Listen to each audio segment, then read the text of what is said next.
வணக்கம். இன்னைக்கு நம்ம என்ன பார்க்க போகிறோன்னு பார்த்தீங்கன்னா, இந்த தீபாவளி, பொங்கல் இது மாதிரி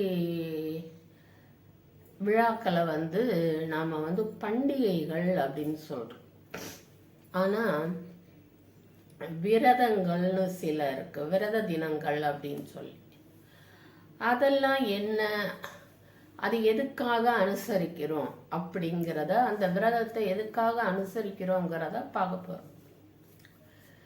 இது இன்னைக்கு முதல்ல நாம் பார்க்க போகிறது ஏகாதசி அப்படிங்கிறது. ஏகாதசி அப்படிங்கிறது மகாவிஷ்ணுவுக்குடைய, பெருமாளுக்குடைய அருளை பெற வேண்டி நாம் இருக்கிற விரதம். இது 2 விதமாக சொல்லுவாங்க. மாதத்துக்கு 2 வரும், ஒவ்வொரு மாதத்துக்கும் 2 வரும் ஏகாதசி. எல்லாமே சதுர்த்தி எல்லாமே 2 வரும், சஷ்டி எல்லாமே. இதில் சுக்லபட்சம் அப்படின்னு சொல்லுவாங்க, கிருஷ்ணபட்சம் அப்படின்னு ஒன்று சொல்லுவாங்க. அதாவது வளர்பிறை, தேய்பிறைன்னு நம்ம சொல்கிறோம் இல்லையா, அது. இந்த வளர்பிறை தேய்பிறையானது ஒவ்வொரு அமாவாசை தினத்துக்கு அடுத்த நாள், ஒவ்வொரு அமாவாசைக்கும் அடுத்த நாளில் ஆரம்பித்து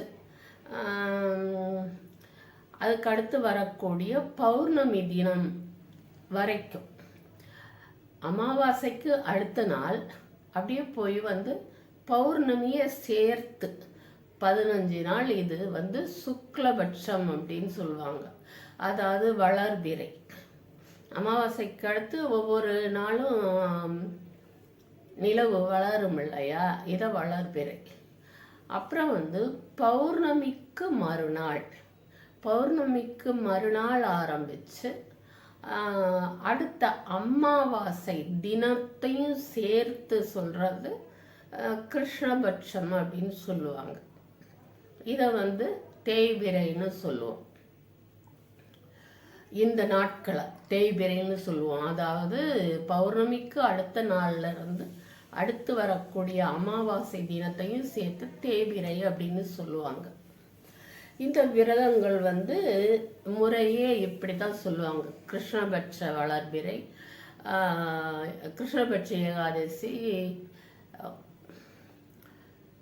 சுக்லபட்ச ஏகாதசி அப்படின்னு சொல்லுவாங்க.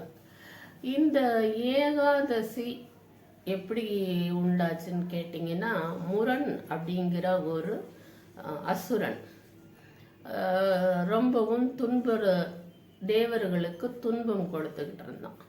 அதனால என்ன பண்ணுறாங்க, தேவர்கள்லாம் போய் சிவபெருமான்கிட்ட சரணடைகிறாங்க, தங்களை காப்பாற்ற சொல்லி. அவர் என்ன சொல்கிறாரு, மகாவிஷ்ணுகிட்ட போய் சரணடைங்க, அவர் காப்பாற்றுவாருன்னு சொல்கிறார். சரின்னு போய் மகாவிஷ்ணுவை சரணடைகிறாங்க. அப்போது பெருமாள் முரனோடு போய் சண்டை செய்ய ஆரம்பிக்கிறார். 1000 வருடங்கள் நீளுது அந்த யுத்தம், 2 பேருக்குமான யுத்தம். ஒரு கட்டத்தில் பெருமாள் ஒரு குகைக்குள்ள இளைப்பாடுறார். மகாவிஷ்ணு இளைப்பாறிட்டு இருக்கார். அந்த நேரத்தில் இந்த முரண் அவரை கொல்றதுக்கு திட்டம் ஆயத்தமாகறான், ரெடி ஆகிறான். அதாவது அவர் அசந்திருக்கிற நேரத்தில் அவரை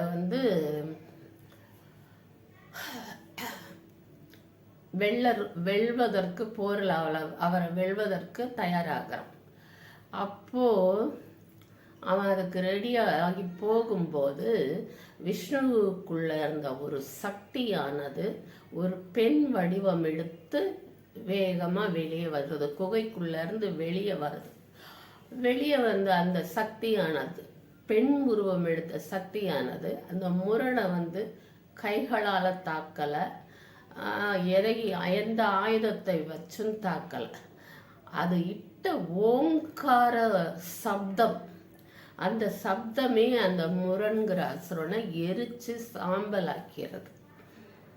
அப்போ இதை பார்த்து கண் விழித்த மகாவிஷ்ணு குகைக்குள்ளேருந்து வெளியே வந்து சொல்கிறாரு, நீ ஏகாதசி அப்படிங்கிற பேரில் வழிபடப்படுவ. இந்த ஏகாதசி நாளில் என்னை நினச்சி விரதம் இருக்கிறவங்களுக்கு வேண்டிய அனைத்தும் நான் தருவேன் அப்படின்னு சொல்லி அதுக்கு ஒரு நல்ல ஒரு இடத்தை கொடுக்கிறார் மகாவிஷ்ணு.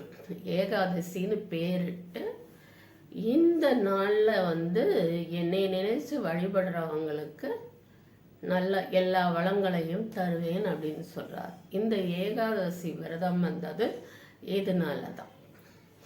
ஏதோ எனக்கு தெரிஞ்சது தான் ஒரு எனக்கு தெரிஞ்ச வழியில் சொல்லியிருக்கிறேன்.